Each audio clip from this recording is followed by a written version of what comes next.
কই গো, মাস তো শেষ হয়ে গেল, এবারে কিস্তির লোকটা এসে যে জ্বালাবে। হ্যাঁ, কত তাড়াতাড়ি মাসটা শেষ হয়ে গেল।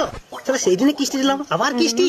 তখন বীরপুরুষের মতন কিস্তি নিতে গেলে আমি বললাম লাও না, তখন বললে না আমি শোধ করে দেবো। দিয়ে এখন মাস শেষ হয়ে যাচ্ছে। কি করে জানবো যে কিস্তি দিয়ে এত ঝামেলা? এবারে কিস্তির লোকটা এসে জ্বালাবে, আর হাতে একটা টাকাও নাই, আর ফ্যান করে আবার লক্ষ্মী ভান্ডারটাও ঢুকে নাই। এবার যে আমি কি করি, মাথাও আমার আর কাজ করছে না। তুমি কিছু চিন্তা করো না, আমি কিছু একটা ব্যবস্থা করছি। চিন্তা করো না, তুমি যে কি ব্যবস্থা করবে সেটা তো আমার জানাই আছে। কাজ করার মুরদ নাই, একদিন কাজ করলে 10 দিন বসে খাবে, তাহলে হাতে টাকা থাকে কুড়ে মরদ কোথাকার। এই সময়তে যদি কিস্তির লোকটি এসে পড়ে, তাহলে এখন আমি কি জবাব দেবো? হাতে যে একটা টাকাও নাই। সেইটাই তো গো, কি করবো এখন? তুমি আর কি ব্যবস্থা করবে? সব ব্যবস্থা তো আমাকেই করতে হয়। সেইবারে দৌড়ে পালিয়েছিলাম, আর পরের মাসে মাথা ঘুরানো, ভূতের একটি, সব বাহানাই তো করা হয়ে গেছে। আর কি বাহানা করব? আমার মাথা আর কিছু কাজ করছে নাই।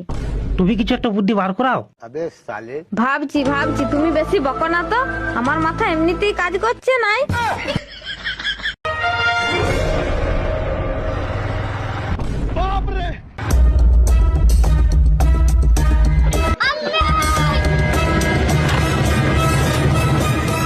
শালা ইয়াদের কাছ থেকে কিস্তি নেওয়া বিশাল বিপদ। চাকরিতে মনে হয় ইয়ারাই খাবে আমার। আর শালা বেশ এই কাজটা তো ঢুকিছি, শালা জুবারই পয়সা নিতে আসবো, তোমারই কিছু না কিছু একটা বাহানা দেখাবে কি। কি হলো রে খেপি? কিস্তির লোকটা আসছে। হে প্রভু, এই পালিয়ে আয়। হেই, কোথায় পালাচ্ছে? এখানে এসে বসো।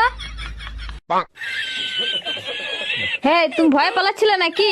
এরকম কত কিস্তির মাস্টার আমি দেখি নিলাম। এটা তো আমার বাহাতের কচি আঙ্গুলের খেল। তুমি কিছু আইডিয়া খুঁজে পেলে? তুমি আমাকে কি ভাবছো? অত চাপ লিয়ার দরকার নাই, বসো এখানে চুপ মারে, তারপর দেখো আমি কি করি। দেখি আজকে আবার কি রামায়ণ চালু করেছে।